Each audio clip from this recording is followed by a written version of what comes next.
तो हाँ, अपना नेक्स्ट टॉपिक है मेजरमेंट ऑफ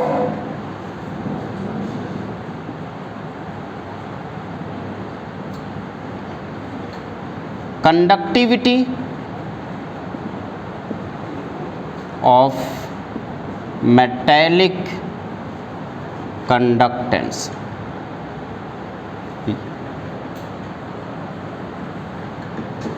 तो measurement of conductivity of metallic conductance. अब जरा समझने की कोशिश करते हैं। मान लो आपके पास आपको कंडक्टिविटी चाहिए, तो भैया कंडक्टिविटी के लिए आपको क्या चाहिए? कंडक्टेंस चाहिए होगा, और कंडक्टेंस के लिए आपको क्या चाहिए? रेजिस्टेंस चाहिए। तो पहला टास्क क्या निकालना होता है? रेजिस्टेंस निकालना। उसके लिए हमारे पास एक डिवाइस इसे व्हीटस्टोन ब्रिज कहते हैं। क्या नाम सुना है कभी? व्हीटस्टोन ब्रिज का नाम सुना है? फिजिक्स में पढ़ाया गया? कहाँ सुना है? केमिस्ट्री लैब में? अच्छा ठीक है। तो व्हीटस्टोन ब्रिज एक देखो लिखेंगे, we can calculate resistance of wire, we can calculate resistance of wire by using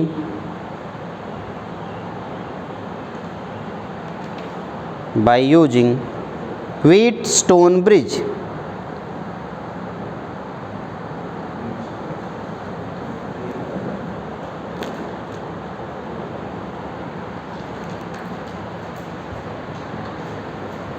By using Wheatstone bridge.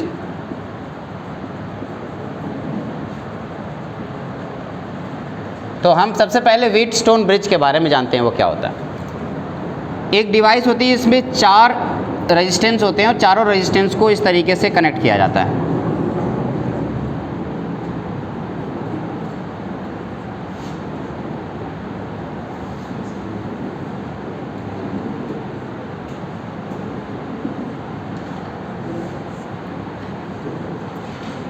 और इसके अंदर एक एसी करंट यहाँ पे डाला जाता है। तो मैंने एक एसी करंट डाला और यहाँ पे 4 रेजिस्टेंस कुछ इस तरीके से हैं, जिसमें मैं अगर आपसे कहूँ कि ये R1 है, ये R2 है, ये R3 है और ये R4 मान लिया। वो अरेंजमेंट बुक में अलग हो सकता है, आपसे उससे ज़्यादा मतलब नहीं है। मान लो हमारे पास R3 एंड R4 दो यहाँ पे इसमें एक वेरिएबल रेजिस्टेंस है। ये कौन सा रेजिस्टेंस है? वेरिएबल रेजिस्टेंस है। ये R3 और R4 ये दोनों आपके नॉन रेजिस्टेंस हैं, और R1 की जो वैल्यू है ये हमें पता करना है, ये अननोन रेजिस्टेंस। तो ये R1 क्या है? अननोन।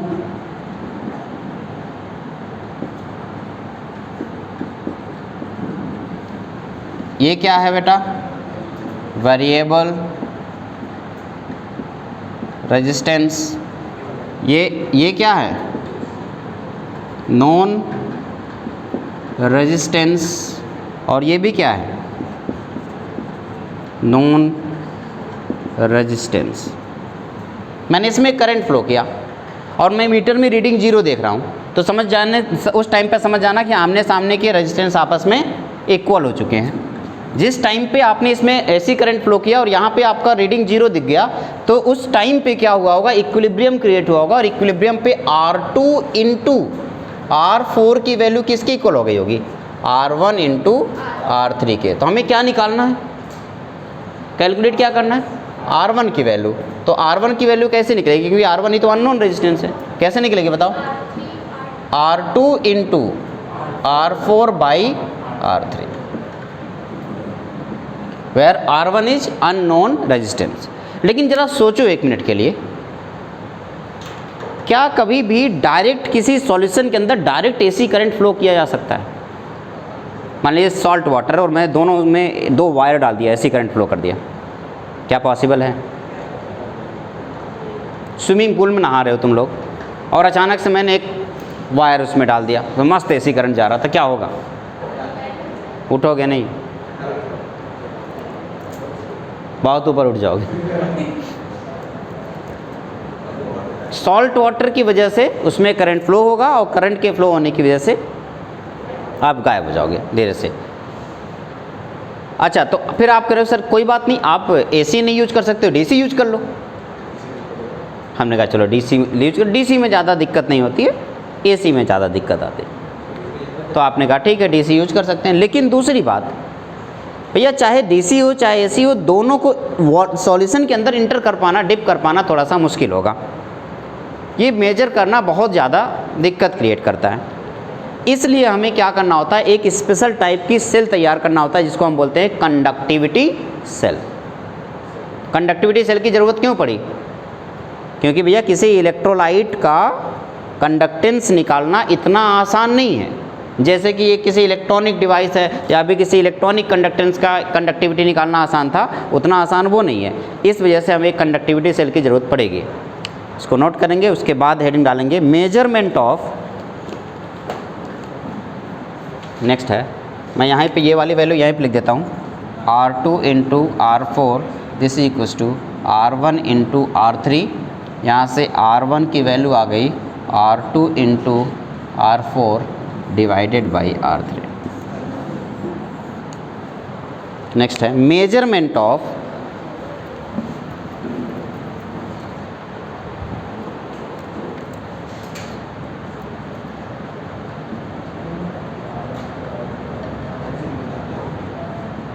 कंडक्टिविटी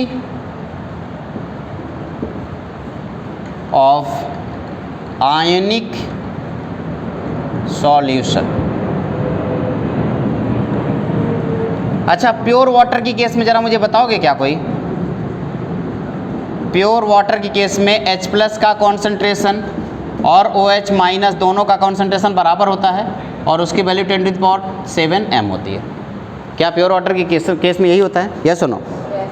और अगर प्योर वाटर की केस में इसकी वैल्यू 10⁻7 है तो इसका मतलब ये बहुत कम है।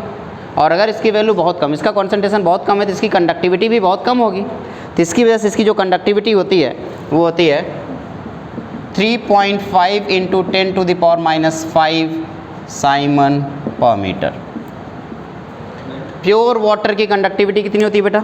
3.5 इंटू 10⁻⁻5 साइमन पर मीटर। अब इस कंडक्टिविटी की वैल्यू को बढ़ाना है। कंडक्टिविटी की वैल्यू को बढ़ाना है तो क्या करना पड़ेगा हमें?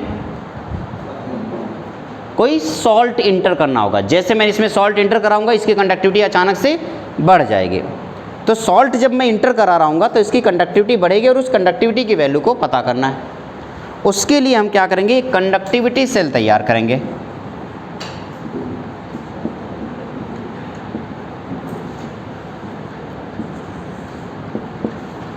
देखो कंडक्टिविटी सेल क्या होता है। मैंने यहाँ पे कुछ इस तरीके से एक सेल तैयार कर लिया। इसमें यहाँ पे प्लेटिनम के 2 इलेक्ट्रोड हैं और इस सेल के अंदर यहाँ पे मैंने सॉल्यूशन डालने के लिए मैंने कुछ यहाँ पे लगा रखा है। वॉल्व है एक तरीके का देखा जाए तो। इसी के मदद से हम सॉल्यूशन को इसके अंदर इंटर कराएंगे। ये इसका जो क्रॉस सेक्शनल एरिया है बेटा वो A है। इस इलेक्ट्रोड का क्रॉस सेक्शनल एरिया A है और यहाँ से लेकर यहाँ तक की बीच की जो डिस्टेंस है ना वो मान लो L है।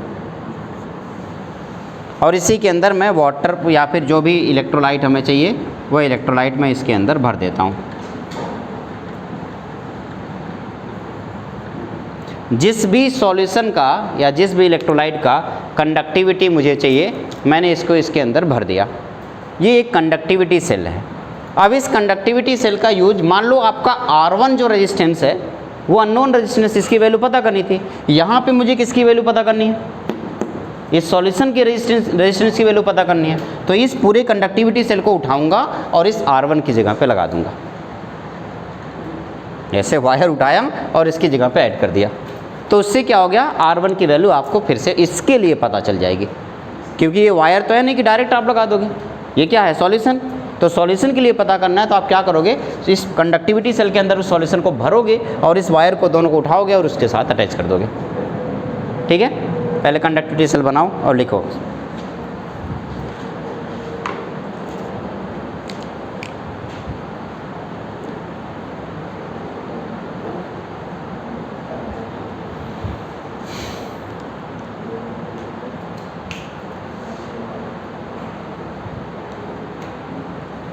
ये इलेक्ट्रोड किसका है बेटा? प्लेटिनम का।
हो गया? एक बात बताओ ज़रा, क्या इसका लेंथ, मान लो एक कंडक्टिविटी सेल आपने बना दिया, जैसे कि ये मार्कर मान लो एक कंडक्टिविटी सेल है, तो इस मार्कर को बनाने के लिए इसके अंदर एक फॉर्म डाला गया है जिसके अंदर इंक भरते हैं। खुल ही नहीं रहा है। मान लो इसके अंदर एक फॉर्म डाला गया है कुछ ये, ठीक। अब ये जो फॉर्म है जब ये बना होगा, सुनो, जब ये बना होगा उस टाइम पे इसमें इसका जो कलर है वो तो ब्लैक नहीं रहा होगा, इसमें जो इंक डाला गया उसी कलर का ये है। तो इसका क्या क्रॉस सेक्शनल एरिया, अगर मैं इसमें इंक बदल दूं तो क्या इसका क्रॉस सेक्शनल एरिया बदल जाएगा? क्या इसकी लेंथ बदल जाएगी क्या? तो सेम ऐसे ही आपका ये कंडक्टिविटी सेल है, ऐसे उस कंडक्टिविटी सेल में उसका क्रॉस सेक्शनल एरिया हमेशा फिक्स रहता है और उसका लेंथ भी हमेशा फिक्स रहता है। तो अगर क्रॉस सेक्शनल एरिया फिक्स है और लेंथ हमेशा फिक्स है तो इसी से क्या हम L/A की वैल्यू भी हमेशा फिक्स रहेगी, और इसी L/A को हम बोलते हैं सेल कांस्टेंट, जो हमेशा इसका फिक्स रहेगा, चाहे इसके अंदर कोई भी इलेक्ट्रोलाइट क्यों ना डाला जाए। तो इसके लिए एक वैल्यू होती है G स्टार जो होता है बेटा वो होता है L/A, ये हमेशा कांस्टेंट रहता है, इसीलिए हम इसको सेल कांस्टेंट बोलते हैं। क्या बोलते हैं बेटा? Cell constant. तो मेरे ख्याल से अब अगर आप लोग से पूछा जाए कि क्या मुझे R की वैल्यू बता सकते हो क्या, कि R का फॉर्मूला क्या है? R का फॉर्मूला क्या था बेटा? रो L/A, यही तो था। तो L/A की वैल्यू क्या है? J star. तो अगर मैं कहूँ कि R की value rho into J star, ऐसा लिख दूँ, तो G स्टार की वैल्यू क्या आएगी? R/रो। क्या 1/रो क्या होता है? 1/रो कप्पा। तो G स्टार की वैल्यू क्या आ जाएगी? Kappa into R।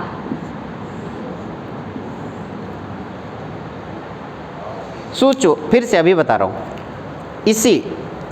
ये मार्कर है, कौन सा कलर है? ब्लू, ठीक है।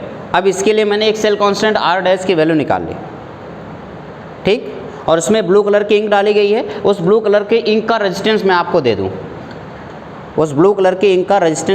दूं, और उसका कंडक्टिविटी भी मैं आपको दे दूं। क्या इस रेजिस्टेंस और कंडक्टिविटी की मदद से आप इसका G स्टार निकाल लोगे? एक बार इसकी G स्टार निकल गई, अब इसमें से ये ब्लू कलर की इंक पूरा निकाल दूं मैं, और इसमें ब्लैक कलर की इंक भर दूं, और उस ब्लैक कलर की इंक भरने के बाद मैं बस आपको उसका रेजिस्टेंस दे दूं और पूछूं क्या इसका कंडक्टिविटी मिल जाएगी कि नहीं?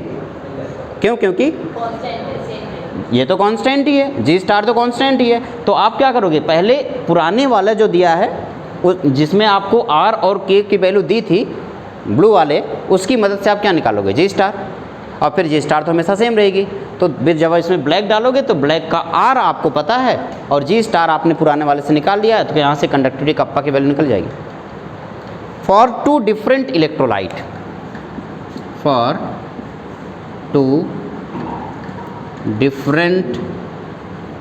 इलेक्ट्रोलाइट,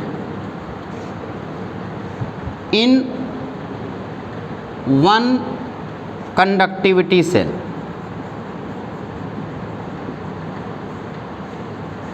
दो अलग अलग इलेक्ट्रोलाइट है और एक ही कंडक्टिविटी सेल में उसको भर दिया गया।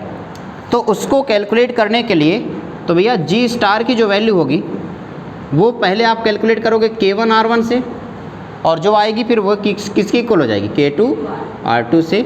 इस तरीके से आप एक छोटा सा ट्रिक है, इस ट्रिक का यूज करके क्वेश्चन को सॉल्व कर सकते हो। एक क्वेश्चन अभी मैं आपको सबसे पहले सॉल्व करा के इसका दिखा देता हूँ, बाद में बाकी सारी चीज़ें आप सॉल्व करोगे, ठीक है ना। पहले इसको नोट करो। ये जो मैंने अभी लाइन लिखाई है इसी पर मैं एक छोटा सा क्वेश्चन करा रहा हूँ, ठीक है ना।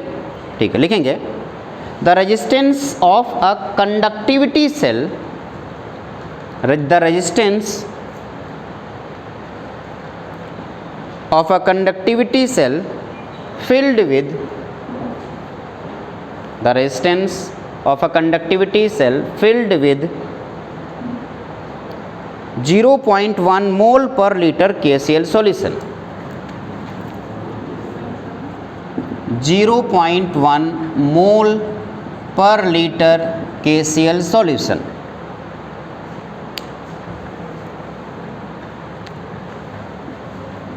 is 100 ओम। एक कंडक्टिविटी सेल है, उस कंडक्टिविटी सेल को किससे भरा गया है, एक KCl सॉल्यूशन से भरा गया है, और उस KCl सॉल्यूशन का कॉन्सेंट्रेशन कितना है, 0.1 मोल पर लीटर, और उस टाइम पे रेजिस्टेंस कैलकुलेट होकर कितना आया है, 100 ohm. Next, if the resistance of the same cell, if the resistance of the same cell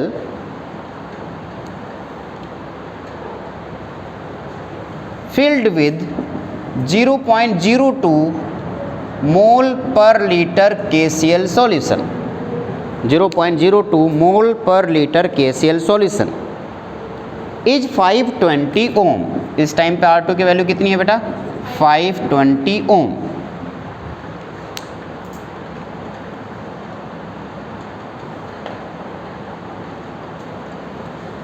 ठीक है, full stop. If the conductivity of 0.1 मोल पर litre KCl solution is, if the conductivity of 0.1 मोल पर litre solution is 1.29 Simon per metre, 1.29, if the conductivity of 0.1 mole per liter KCl solution is 1.29 Simon per meter, then what is the conductivity of, then what is the conductivity of, what is the conductivity of 0.02 mole per liter KCl solution। ये question मुझे solve करना है। सबसे पहले मैं आपको board के लिए बताऊंगा, फिर कंपटीशन के लिए बताऊंगा। तो सबसे पहले आप बोर्ड में कैसे सॉल्व करोगे इस क्वेश्चन को, ठीक है। बोर्ड के लिए, CBSE के लिए, सब CBSE के लिए आपको सारी चीज़ें पहले लिखनी होती है। गिवन दैट, क्या क्या गिवन है बेटा, C1 कितना है, 0.1 मोल। अब सॉल्यूशन किसका है, KCl। C2 कितना है, 0.02 m, क्या है, KCl। R1 कितना है, 100 ओम। R2 कितना है, 520 ओम। K1 कितना है, 1.29 साइमन पर मीटर। K2 कितना है, पूछ रहा है, K2 पूछ रहा है, ठीक है। अब सबसे पहले कौन सा वाला फॉर्मूला लगेगा, सबसे पहले क्या कैलकुलेट करोगे, G स्टार। बताओ, G स्टार कैलकुलेट करने के लिए आपने क्या लिखा, K1 इंटू R1। तो K1 की वैल्यू कितनी है, 1.29 Simon per metre multiplied by R1 कितना है बेटा, 100 ओम। तो इस तरीके से G स्टार की क्या वैल्यू निकलेगी, 129, क्या यूनिट क्या होगी, G स्टार की यूनिट क्या होगी, यहाँ पे जो बताइए G स्टार की यूनिट क्या होती है, जे स्टार की जो वैल्यू आती थी क्या L/A था, क्या L/A है, तो L की यूनिट है मीटर, A की यूनिट है पर मीटर, तो साइमन पर ओम, साइमन ने मार दिया बजाय पर मीटर, तो जी स्टार की वैल्यू क्या आ गई बेटा 129 पर मीटर। डन। अब दूसरा डेटा क्या है, दूसरे डेटा से आप K की वैल्यू क्या निकालोगे, K2 की value G star divided by R2।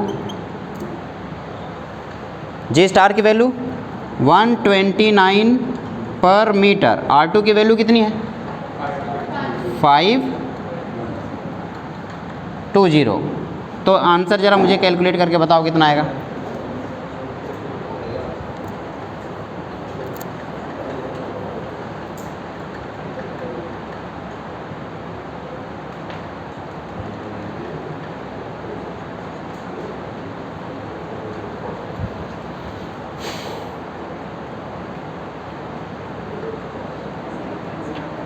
Zero 0.0248 siemens per metre, 0.0248 siemens per metre.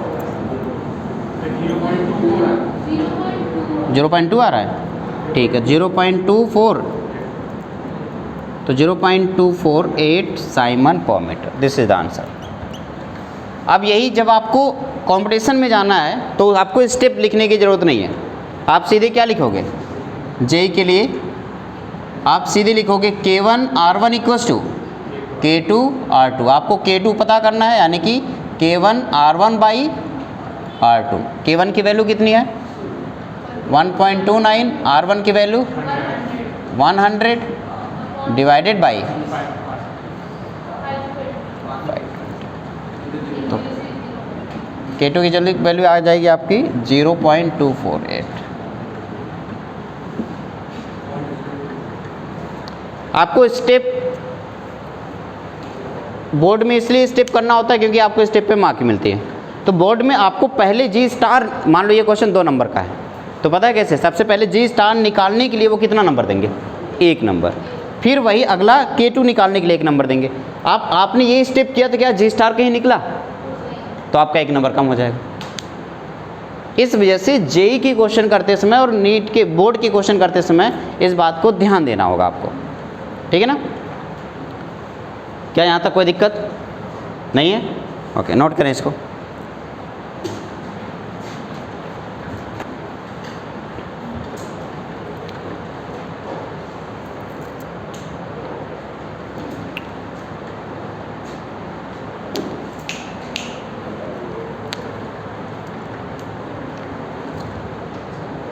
Note कर लिया, चलो मोलर कंडक्टिविटी, लास्ट हेडिंग आज के लेक्चर का लास्ट हेडिंग है मोलर कंडक्टिविटी। इसे इरेज कर दूं, हेडिंग डालिए मोलर कंडक्टिविटी।